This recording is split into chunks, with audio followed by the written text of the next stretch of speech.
aproveitar, você vai abrindo sua Bíblia aí lá no Evangelho de Lucas, Evangelho segundo São Lucas, capítulo 10. Lucas, capítulo de número 10, nós vamos ler os versículos 1 e 2. Lucas, capítulo de número 10, versículos de número 1 e número 2. Depois disso, o Senhor escolheu outros 72 discípulos. O que acontece? Só fazendo aqui um adendo, né?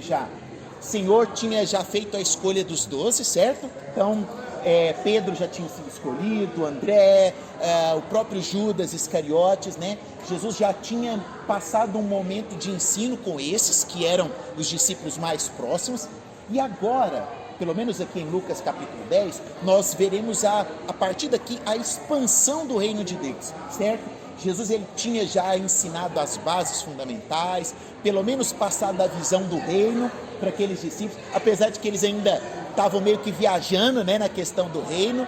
Então, mas Jesus já tinha ensinado, já tinha explicado, e agora começaria, digamos que a fase 2 do ministério de Jesus. Além dos 12, Jesus chama mais outros 72, certo? Então esses 72, eles serão enviados, ok? Então nós sabemos que, você já ouviu falar na grande comissão, né?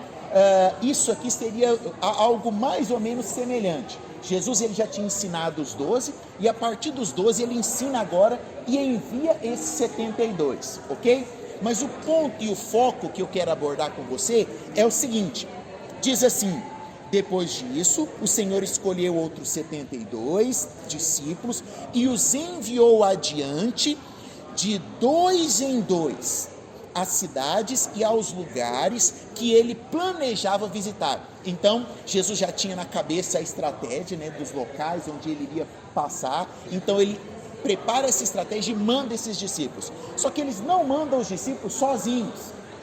Ele não manda esses discípulos em grupos de 10, né? Ele manda esses discípulos de 2 em 2.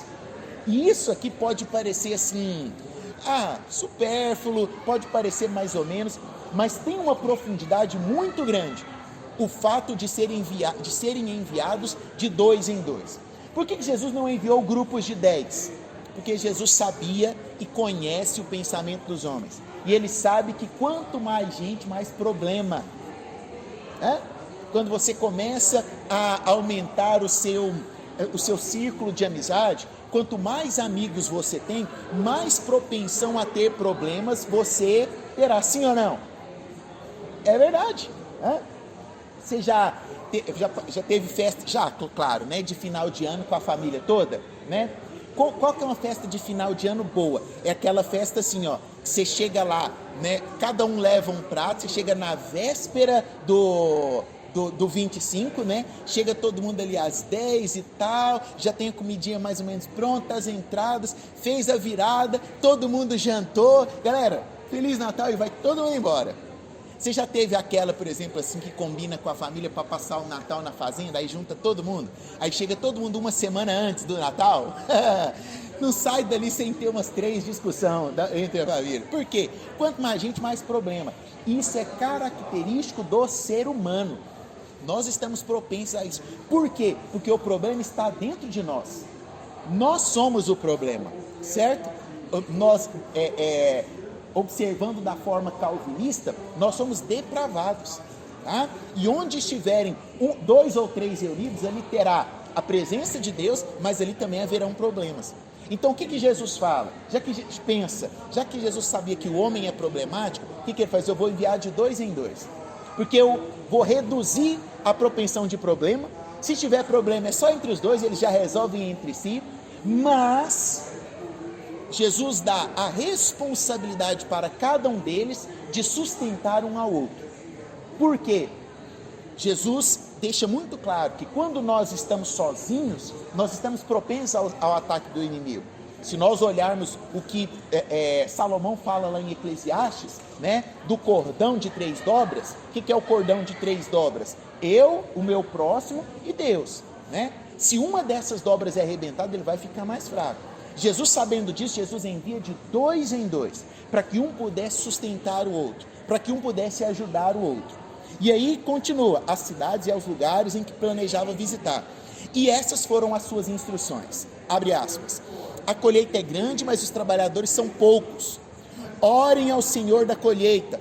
Peçam que Ele envie mais trabalhadores para os campos. Versículo 3. Agora vão e lembre-se de que eu os envio como cordeiro no meio de lobos. Quando Jesus estabelece o envio, quando Jesus ele nos congrega e nos chama para um determinado chamado, Jesus deixa uma coisa muito clara. Jesus deixa claro o seguinte: você vai juntar na igreja, você vai congregar como igreja, lá na igreja vai ter problema. Você vai sair junto com o seu irmão, você vai ter problema junto com o seu irmão. Você vai fazer, problemas vão existir. Agora, o que Jesus ensina antes de dizer que haverão problemas: orem, peçam a Deus. O ato de estarmos juntos como família, como irmãos, exige de nós vida de oração, porque senão eu não consigo cumprir o chamado de Deus e não consigo ajudar quem está ao meu lado. É exatamente por isso que quando nós, dentro da nossa leitura do Peregrino, observamos, hoje nós vamos estudar os capítulos 15 e 16, sim ou não? Quando nós olhamos desde o início daquilo que nós estamos observando na nossa leitura, na grande maioria dos momentos, o cristão, que é o peregrino, ele esteve o quê? Acompanhado. Teve um momento que nós vimos que ele perde um companheiro, não foi? O fiel é o quê? É morto. O caminho dele é abreviado. E aí o que acontece com ele ao longo da caminhada? Ele continua caminhando sozinho? Quem que Deus manda para fazer companhia para ele? O esperançoso. Em momento algum da caminhada, o cristão ele vai andar sozinho.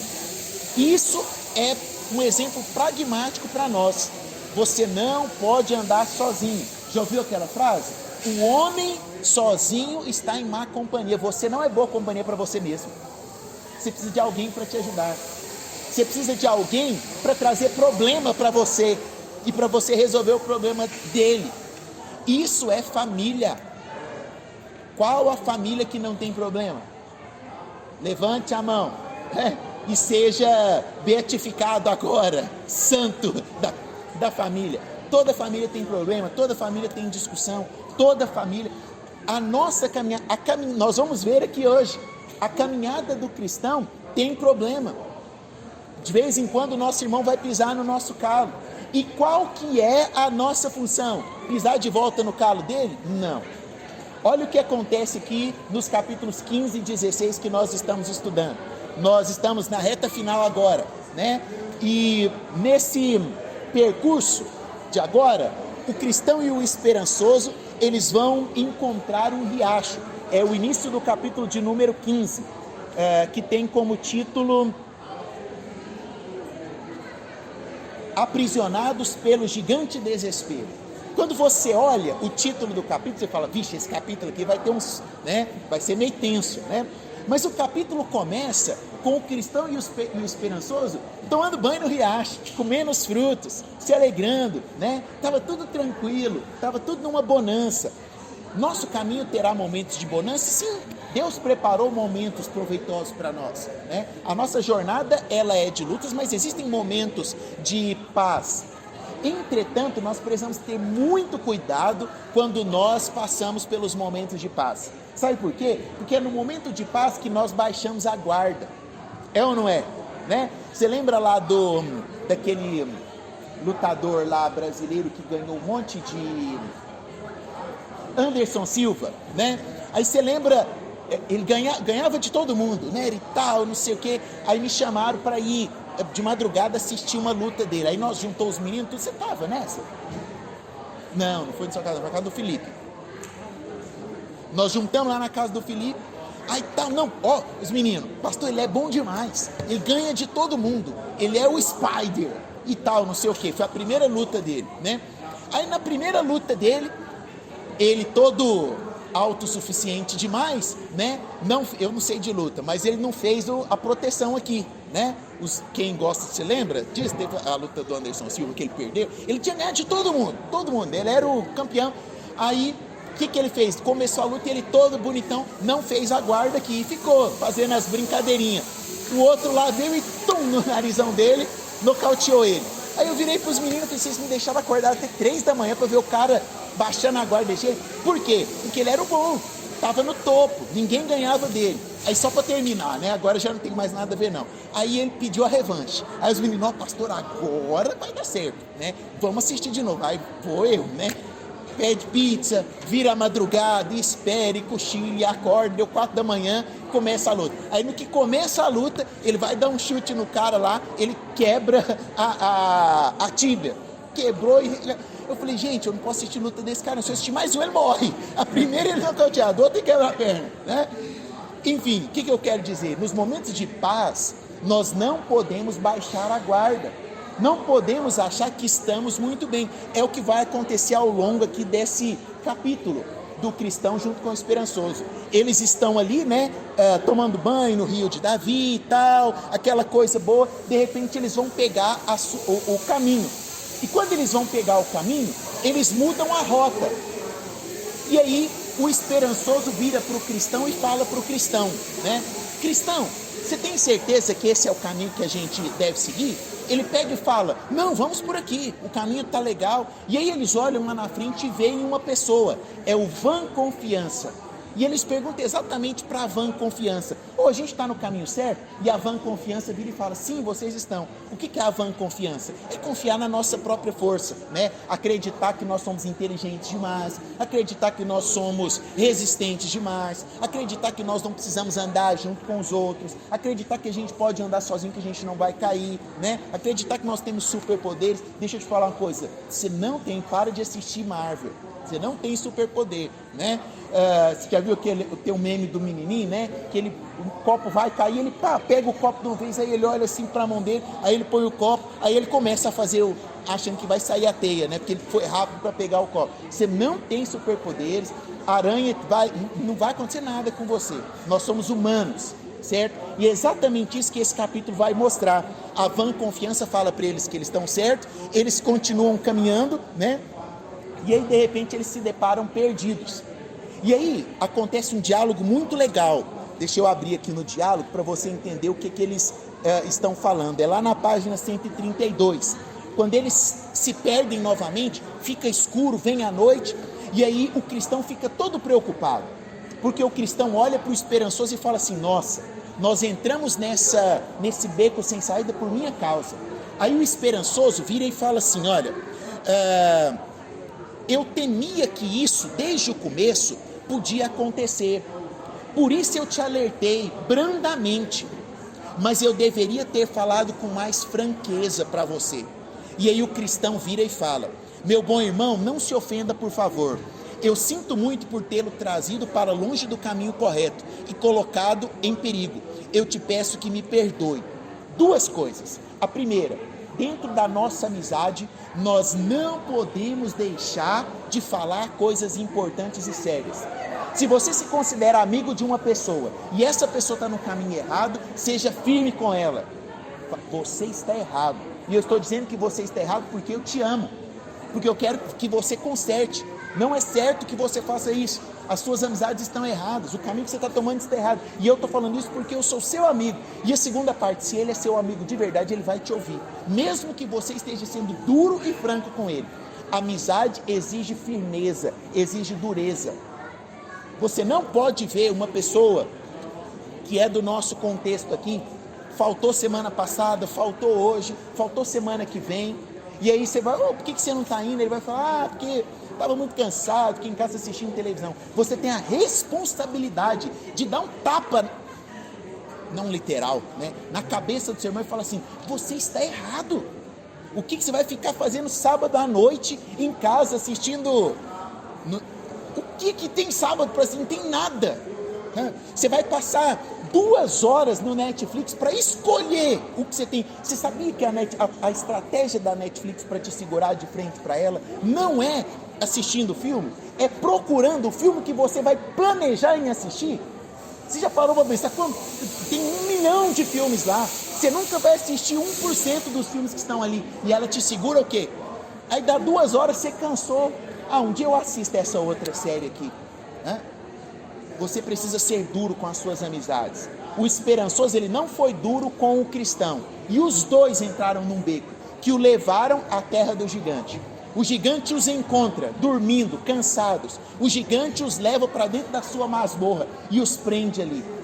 E aí acontece um negócio muito interessante. O gigante, ele começa a mexer no intelecto deles. Primeiro o gigante dá uma sova muito boa, eles apanham, eles sofrem ali. A esposa do gigante, como é que chamava a esposa do gigante? Deixa eu lembrar aqui. Quem lembra o nome da esposa do gigante? Cadê, gente, a esposa do gigante? Ninguém lembra, não? Ninguém leu, não?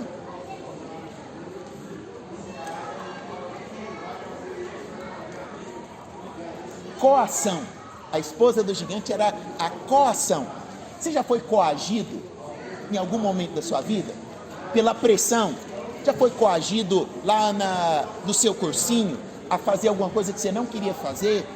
Por achar que as pessoas eram seus amigos, você fez aquilo porque te pressionaram a fazer aquilo? A coação, ela coagia o gigante a espancá-los, a bater.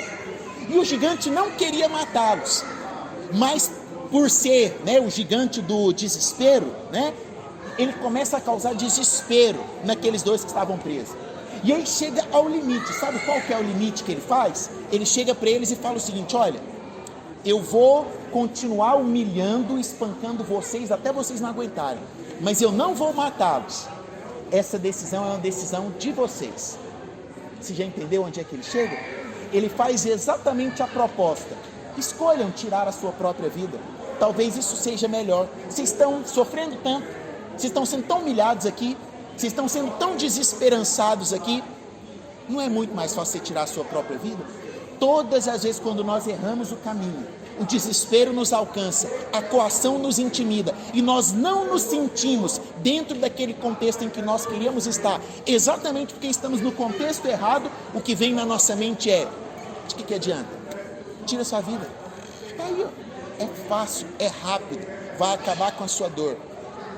E nesses momentos de pressão, nesses momentos de dor, nesses momentos de angústia, nesses momentos onde esses pensamentos nos invadem, onde você está sofrendo tanto, que você começa a acreditar que é melhor tirar a sua própria vida, nós precisamos nos lembrar de uma coisa: você precisa trazer à sua memória, quando o cristão e o esperançoso estavam ali, tinha acabado, eles já estavam prontos para tomar a decisão de tirar a sua própria vida, de largar tudo. Exatamente nesse momento, o cristão lembra de algo. Você lembra do que o cristão lembrou?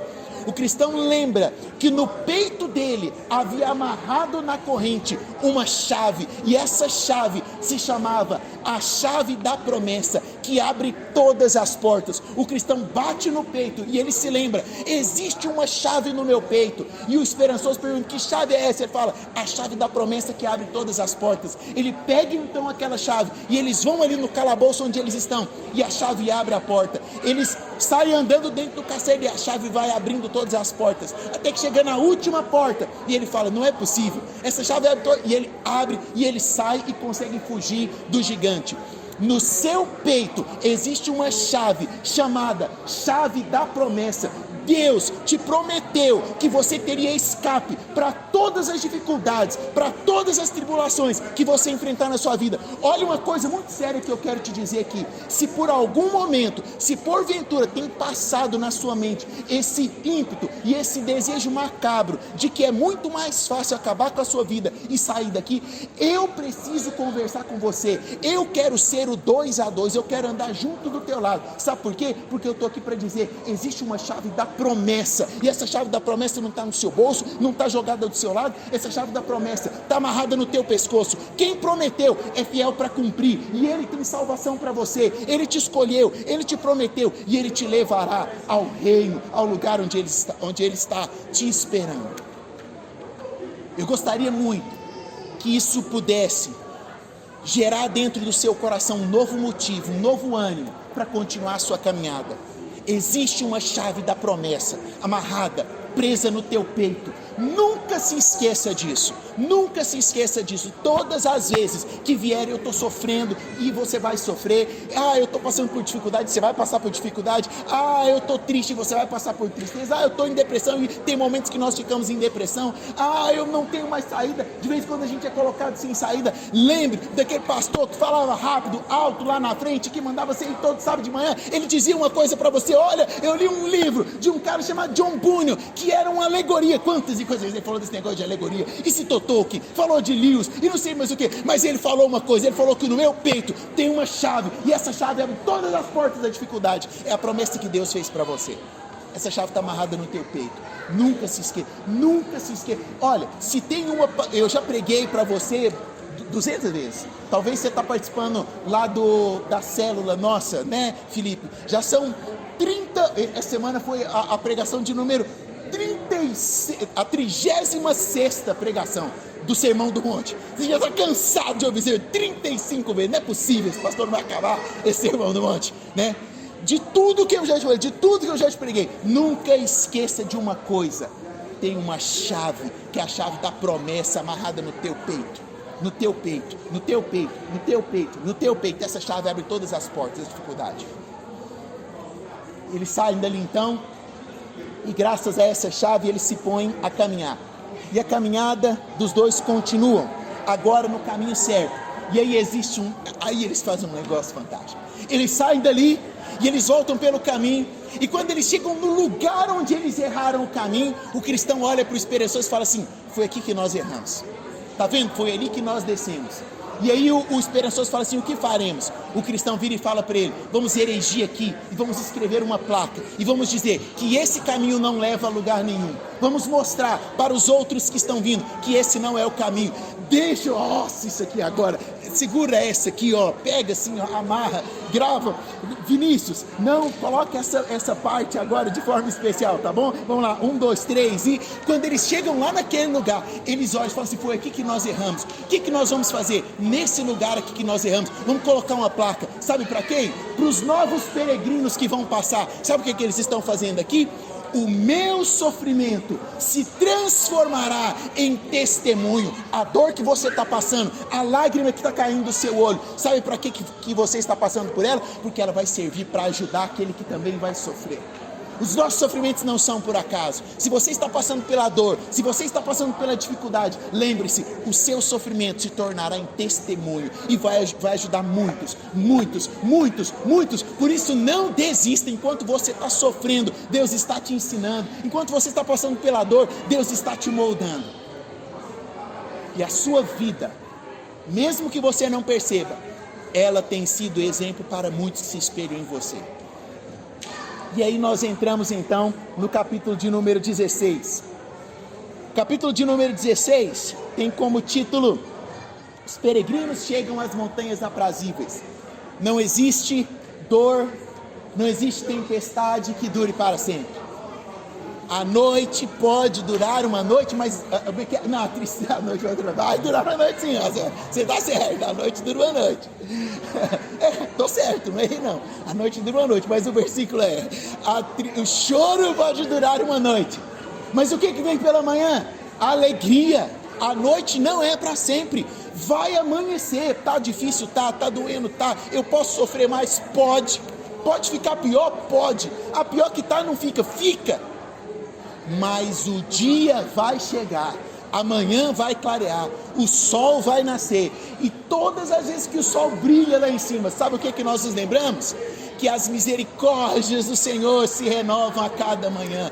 Não deixe de levantar toda manhã, olhe para o céu, bata o olho, receba a vitamina D que vem do Espírito Santo para a sua saúde, e quando os raios do sol te atingirem, lembre de uma coisa: quando o sol está nascendo, a misericórdia está se renovando. Não existe manhã sequer que a misericórdia do Senhor não se renova. As misericórdias do Senhor se renovam a cada manhã, e são elas a causa de não sermos consumidos. É por isso que a gente não perece, é por isso que a gente não desiste. Sabe por quê? Porque tem misericórdia se renovando. E as misericórdias se renovam, eles chegam nas montanhas aprazíveis. E lá nas montanhas aprazíveis, eles encontram 4 pastores. Olha o nome dos pastores. O primeiro pastor: conhecimento. O segundo, experiência. O terceiro, atento. O quarto, sincero. E o quinto, o pastor que fala demais e grita. Não, esse não. Esse sou eu, né? O que John Bunyan está mostrando aqui? As características de um pastor que você tem que seguir. O pastor que você está assistindo lá no YouTube, ele tem conhecimento? Ou ele só tem eloquência? Ou ele só tem emoção? O pastor que você está seguindo, ele tem experiência. Experiência, quando eu digo experiência, não é experiência de idade, não. É experiência de vida com Cristo, certo? É experiência de propósito. É experiência de caminhar com Deus, né? Quantas experiências, quantos testemunhos esse pastor já contou para você? Quantas tempestades ele já suportou, ele já venceu? O quarto, um pastor precisa ser atento. Não tem como o pastor da internet estar atento a você. Ele está lá na internet, sabe por quê? Porque ele quer ser pastor da internet. Ele não quer cuidar de ninguém. Ele quer o seu like. Ele quer os seus views. Meu pastor é o pastor do selinho azul, né? Eu ouço as palavras dele, ele é verificado. Então manda seus problemas para ele, manda o direct para ele. Chama ele para ir lá na sua casa orar com você quando você estiver passando por dificuldade. Pastor que é pastor está atento às ovelhas. Pastor que é pastor olha para você e se preocupa. Pastor que é pastor briga com você. Eu estou abrindo um pressuposto aqui. Você já entendeu, né? Significa que eu vou brigar com você em algum momento. Por quê? Porque eu te amo. O pastor faz isso. O cajado do pastor. Lembra como é que é o cajado do pastor? Né? Por que ele é torto assim? Porque ele vai lá e busca. Mas o outro lado é reto. Por que o outro lado do outro lado é reto? É para bater, para falar assim, ovelha incompetente, você está no caminho errado, volta. E quarto, sincero, não adianta você andar com um pastor que vai encher seu ego, não. Esses dias eu mantenho um grupo, é o grupo dos meninos, que é o grupo ácido. A ideia é mandar pancada lá para eles, né? Ultimamente eles estão respondendo muita coisa lá, não, mas eu continuo mandando. A última que eu mandei foi o quê? Os 20 passos do homem de verdade. Qual que era o primeiro? Coma bem, que era o segundo. E qual outro que você lembra? O penúltimo. Ore, repito, ore. Eu mandei lá os 20 tópicos do homem de verdade, né? Tinha um meme, aí depois do meme vem a paulada, né? A ideia é mais ou menos assim: pastor que é pastor tem que ser sincero. Amigo que anda do seu lado tem que ser sincero. Tem que falar que você está errado. Eu ia falar do meme que eu vi, né? O cara escreveu assim no Twitter: tô cansado de mensagem que fala que eu sou o centro do coração de Deus, que passa a mão na minha cabeça. Eu quero ir para a igreja para o pastor virar e me chamar de víbora, falar que eu preciso me arrumar minha vida, que eu preciso converter, né? De vez em quando a gente precisa, e pastor precisa ser sincero. Pastor precisa, por quê? Porque enquanto o pastor continuar magoando o seu ego, ele está pavimentando o seu caminho para o inferno. Eles encontram os 4 pastores, eles têm um momento ali de aprendizado, de ensino.